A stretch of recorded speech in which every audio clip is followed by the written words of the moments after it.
Bonjour, mon nom est Grégory Pratt de chez Tricentris. Est-ce que ça vous arrive des fois de vous poser la question à savoir si un objet va dans le bac de récupération? Est-ce que c'est recyclable? C'est tout à fait normal de se poser ce type de questions-là. Puis aujourd'hui, je vais vous donner 5 trucs infaillibles pour devenir un pro du bac. Le truc numéro 1, la première question qu'il faut se poser, c'est est-ce que c'est un contenant, un emballage ou un imprimé? Un contenant, c'est super facile à savoir si c'est un contenant. Normalement, il y a un bouchon ou un couvercle dessus. Des exemples de contenants qu'on voit régulièrement, une pinte de lait. Une pinte de lait, ça va dans le bac. Une bouteille de jus. Bouteille de jus, super simple, ça va dans le bac. Une canette, c'est un contenant, ça va dans le bac. Un pot de sauce, par exemple, sauce tomate en verre comme ça, c'est en verre, ça va dans le bac. Un emballage, ça sert à emballer un produit ou des produits. Un emballage qu'on voit souvent, c'est le fameux papier d'aluminium. Papier d'aluminium, comment on le reconnaît? On le froisse, s'il conserve sa forme, ça va dans le bac. Les sacs de plastique, super simple, effectivement, ça va dans le bac. Une boîte de carton, vous défaites votre boîte de carton, vous la mettez à plat, vous la glissez dans votre bac. Si un objet ne rentre pas dans une de ces 3 catégories-là, contenant, emballage, imprimé, si la réponse c'est non, si ce n'est pas un contenant, un emballage ou un imprimé, ça ne va pas dans le bac. C'est même inutile de vous poser la question, ouais, mais c'est fait en quoi? Ce qui nous amène au deuxième truc. Le deuxième truc, c'est super simple, justement, c'est ça la question. Ce contenant, cet emballage, cet imprimé est fait en quoi? Est-ce qu'il est fait en métal, en verre, en plastique, en carton ou en papier? Ce sont les seules 5 matières qui sont acceptées au bac. 5 comme les 5 doigts de la main, 5 comme le logo de Tricentris. C'est simple comme ça. On fait un test. Bouteille de vin, contenant, il y avait un bouchon pendant qu'on le vide. Fait de verre, contenant de verre, ça va dans le bac. Canette, faite en métal, contenant, ça va dans le bac. C'est aussi simple que ça. Pot de yogourt. Pot de yogourt, c'est un contenant. C'est fait de plastique. Théoriquement, ça va au bac. C'est ce qui nous amène au troisième truc du pro du bac.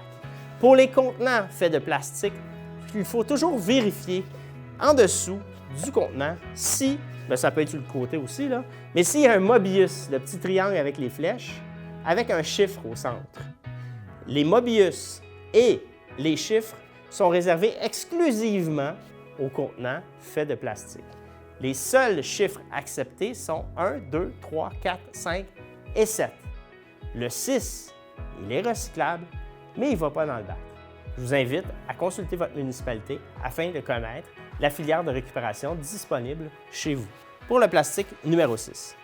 Maintenant, 4e truc de pro du bac, les emballages de plastique. Les emballages de plastique, il y a un seul truc, un seul qui est infaillible. Il faut que le sac de plastique s'étire facilement avec les pouces sans se casser. Si vous voyez cet emballage-là, est-ce que ça s'étire facilement sans se casser? Non. Vous allez dire, ah oui, mais regarde, il est en aluminium. Non, il est de couleur aluminium. Si vous le froissez, est-ce qu'il reprend sa forme? Oui. Donc, ça ne va pas dans le bac de récupération. Même chose pour cette enveloppe-là. Vous regardez, oh, on dirait qu'il est en aluminium. Vous le froissez, il reprend sa forme. Comme les petites pochettes de jus, comme les ficellos, c'est la même chose. Si ça ne s'étire pas facilement avec les pouces sans se casser, ça ne va pas au bac de récupération. Il se peut que vous voyez un Mobius avec un chiffre sur, par exemple, un sac de pommes de terre. Faites le test. Est-ce que ça s'étire facilement avec les pouces? Si ça ne s'étire pas avec les pouces, même s'il y a un Mobius, ça ne va pas au bac de récupération. Le 5e truc pour devenir un réel pro du bac, vos contenants. Est-ce que vous voulez laver ou vous voulez rincer? La vraie bonne réponse, c'est que vous les videz. Même si vous prenez un pot de beurre d'arachide et qu'il reste un fond, avec une spatule, simplement le gratter. Si vous voulez faire un effort supplémentaire dans un fond d'eau de vaisselle, vous pourriez le rincer rapidement. Mais de grâce, ne videz pas les grands lacs dans votre contenant pour que ce soit recyclé. C'est recyclé localement. Oui, vos contenants sont vraiment recyclés localement ici au Québec. Ça, c'est les 5 trucs de pro du bac que j'avais à vous donner aujourd'hui. Si vous voulez d'autres trucs, si vous avez des questions, des interrogations, des doutes en tout temps, vous pouvez nous écrire directement sur la page Facebook de Tricentris et ça nous fera plaisir de vous répondre avec précision et clarté et extrêmement rapidement. On est là pour vous aider. On est votre centre de tri.